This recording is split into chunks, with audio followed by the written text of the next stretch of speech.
Aujourd'hui, double critique sur deux films qui étaient très attendus, même si l'un est sorti un peu par surprise, et on va commencer par le premier d'entre eux, Saw X.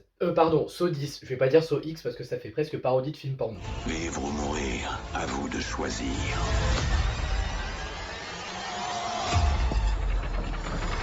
Donc Saw 10, dixième opus de la saga des Saw, après l'insupportable Spirale, parce que oui, je n'aime pas Spirale. J'ai pas aimé Jigsaw non plus, qui est le seul que j'ai vu au cinéma. Et les 7 premiers, j'avais juste vu quelques tortures, j'ai pas vu les films en entier. Bon, à la limite, si, il y a le 1 que j'ai vu il y a très longtemps, que j'avais un peu aimé, mais il faudrait que je le revoie pour me faire un avis définitif sur le film. Mais les autres, non, c'est pas resté dans ma tête. À part quelques pièges, comme celui du début du 5 avec le pendule. Donc Saw, saga du torture porn très connu, John Kramer, le fameux tueur au puzzle, qui revient dans ce nouvel opus, ce 10e opus, alors qu'il est mort depuis le 3. Fallait peut-être pas l'appeler Saw 10, alors que ça se passe entre le 1 et le 2, je crois, ou entre le 1 et le 3, enfin...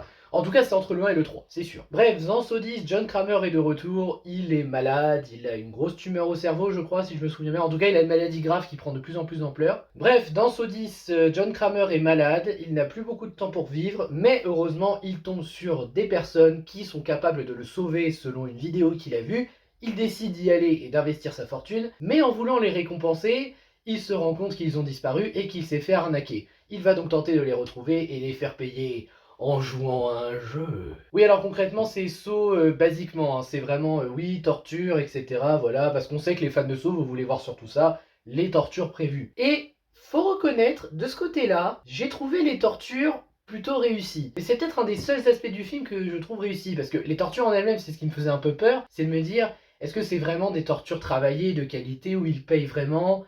Oui. Et même si le moins réussi, c'est peut-être celui d'Angelica... Gabriella, pardon, elle s'appelle Gabriella. C'est peut-être le sien qui est le moins convaincant et le moins dangereux. Mais bon, le reste, ça va. Il y a vraiment des tortures convaincantes liées à ce qu'ils ont fait à John Kramer et voir s'ils ont vraiment de l'expérience ou quoi que ce soit. Il y a eu du travail. Au moins sur les tortures, parce que pour le reste, c'est pas fameux. Déjà, le scénario est assez prévisible. Même quand t'as le coup d'un certain personnage random qui revient en mode « Hey, je veux me faire rembourser ce que vous m'avez fait !» Oui, c'est cela, comme si tu l'avais retrouvé comme ça. Non mais faut pas nous prendre pour des quiches, on avait très bien compris. Le jeu d'acteur qui est pas ouf, hein. Même l'acteur qui joue John Kramer, je l'aime bien, je l'aimais bien à l'époque dans Saw 1. C'est un peu comme Harrison Ford dans Indiana Jones, il se fait vieux, foutez-lui la paix, il veut plus faire ce rôle. Là tu sens que ça a été une obligation histoire de dire bon ok j'ai besoin d'argent alors je vais le faire, mais tu sens pas que les acteurs sont convaincants. À part la grosse connasse, mais ça j'en parlerai peut-être pas ici, je sais pas si je vais spoiler, je pense pas normalement mais bon. En dehors du prévisible, qu'est-ce qu'on a? Bah...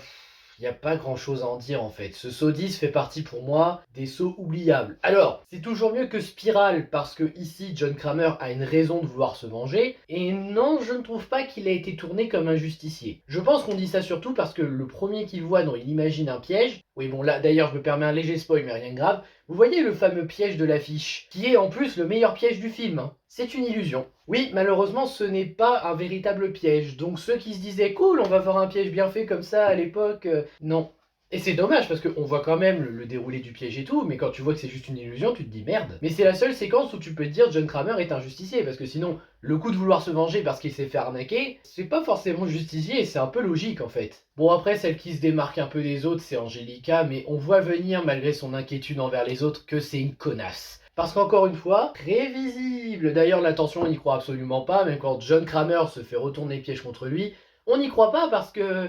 Bah, logiquement, on sait ce qui se passe dans Saw 1, 2 et 3. Donc on sait que John Kramer va survivre quoi qu'il arrive. Donc c'est un peu dur de croire à l'attention du film. En plus, là aussi, je me permets un léger spoil, donc évitez si vous le voulez, mais un des gros problèmes du film, selon moi, on est d'accord que John Kramer, il fait un peu sa justice. C'est-à-dire, il dit je tue telle personne parce qu'il a fait du mal. On voit s'il est innocent ou s'il est coupable en fonction du piège. S'il survit, c'est qu'il est peut-être innocent. S'il veut. La logique, je la comprends pas, mais s'il veut. Le problème, c'est que quand il voit qu'une de ses certaines victimes l'a trahi, a renversé le piège contre lui, il se dit non, mais elle a survécu, donc elle est innocente. C'est pour ça que je me dis, on est d'accord, John Kramer, il tue les coupables, en fait. Pourquoi il la laisse en vie? Et vraiment en vie, hein. Il est peut-être amoché, ce personnage, mais à la fin, il est encore en vie. Donc c'est pour ça, quand je vois ça, je me dis, pourquoi? Normalement, elle aurait dû mourir, genre elle a plus de corps, elle a plus que la tête, je ne sais pas. Pour moi, c'est pas logique dans la logique de John Kramer. Mais après, bon... C'est moi personnellement, je me fais des idées. Mais bon, dans la globalité, ce Saw 10, si vous allez voir juste pour les tortures, je pense que vous allez quand même trouver un peu votre bonheur, même si ça met un peu de temps à arriver. Je crois qu'il y a 1 heure de film où il a cette opération, on remarque qu'il s'est fait arnaquer, il capture les victimes, et après c'est vraiment, on démarre dans le vif du sujet.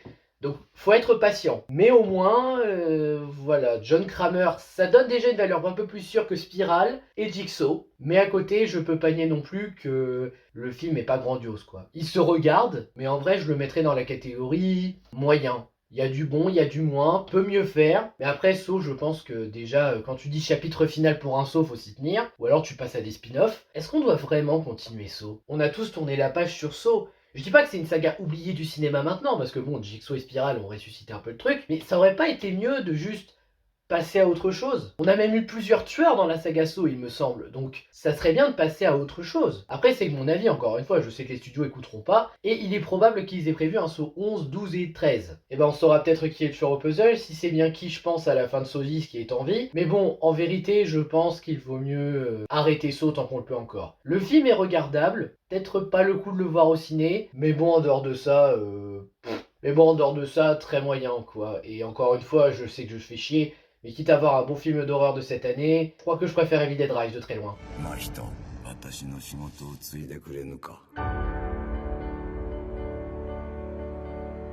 Le garçon et le héron, 10 ans qu'on attend le retour de Miyazaki, 10 ans après Le Vent se lève, son dernier film avec les studios Ghibli, il revient cette année avec Le garçon et le héron. Bon, j'ai pas besoin de vous présenter Hayao Miyazaki ou les studios Ghibli, je pense que vous les connaissez mieux que moi, vu le nombre de grands films qu'ils ont fait. Le Vent se lève, Ponyo, Arrietty, Le Monde des Chapardeurs, personnellement j'aime beaucoup ce film.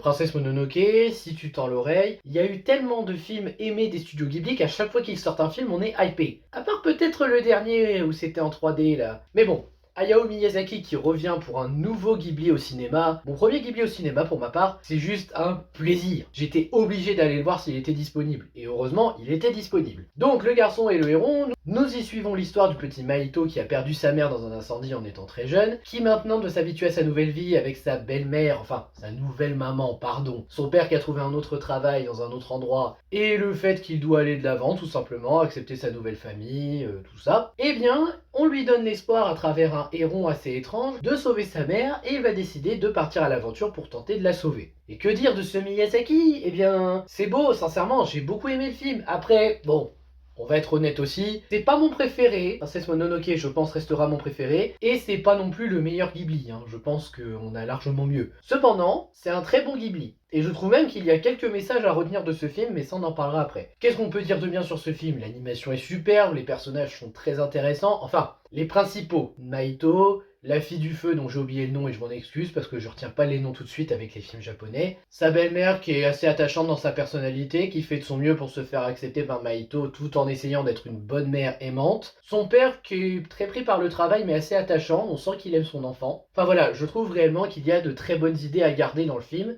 Et je trouve que c'est un très bon film. Il y a même des idées que j'ai trouvées bien, comme par exemple le fameux, je dirais pas créateur, mais dieu du monde. Parce que le dieu de ce monde, en fait, quand on regarde bien ça et sa sculpture, c'est Miyazaki. Ou du moins, c'est une métaphore de lui. Miyazaki qui est fatigué, qui est vieux et qui cherche un héritier digne de ce nom pour tous les films qu'il a créés. Parce qu'en fait, l'espèce de figure qu'il fait là, et qui est un peu de travers, qui tient plus, certes ça représente dans le monde dans lequel ils sont, mais ça représente aussi les studios Ghibli. Ou du moins, tous les films qu'il a fait. Les films sont pas forcément liés entre eux, mais tu sens que c'est le même réalisateur, qu'il y a quelque chose, et qu'au bout de toutes ces années, il a envie de passer le relais à quelqu'un. Je ne sais pas d'ailleurs s'il donnera le relais à quelqu'un, on verra. C'est vrai que quand t'es fatigué et que tu ne sais plus ce que tu veux raconter, de ton propre chef, attention, c'est peut-être mieux en effet de passer la main à quelqu'un. Et quelqu'un qui s'y connaîtrait, quelqu'un que peut-être tu as formé toutes ces années, pour que la relève soit assurée. Juste, il cherche un héritier, voir si cette personne va l'accepter ou pas, et voilà. L'univers au passage est magnifique, vraiment, chaque lieu, chaque décor, chaque personnage. C'est intéressant et ça donne envie d'en voir plus, même s'il met un peu de temps à y arriver. Oui, ça c'est peut-être un de mes plus gros reproches au film, je trouve que Mahito met pas mal de temps avant d'arriver dans l'endroit. Et je veux bien une mise en place de la situation familiale, la situation dans laquelle il est, mais ça prend quand même, je trouve, pas mal de temps. L'animation reste superbe, y a rien à dire. Tu retrouves le style qu'on avait à l'époque des studios Ghibli et d'Hayao Miyazaki, et ça a su garder son charme, c'est vraiment de toute beauté sur un grand écran au cinéma. Ça vaut le coup. Après, c'est pas étonnant, hein, Miyazaki, ça a toujours attiré du monde, mais au cinéma, je pense que ça doit attirer du monde. J'ai vraiment beaucoup aimé le film, je ne regrette pas de l'avoir vu. J'espère que vous irez le voir au ciné parce que Le Garçon et le Héron, ça vaut vraiment le coup. Et même si ça ne vaut pas d'anciens Ghibli que vous avez vus à l'époque, c'est tout de même un très bon film à découvrir au cinéma. Voilà, c'était des avis rapides sur Sodis et Le Garçon et le Héron. J'espère que ça vous aura intéressé. N'hésitez pas à liker, à partager, à vous abonner. Et je vous dis à bientôt pour de prochaines vidéos. Ciao!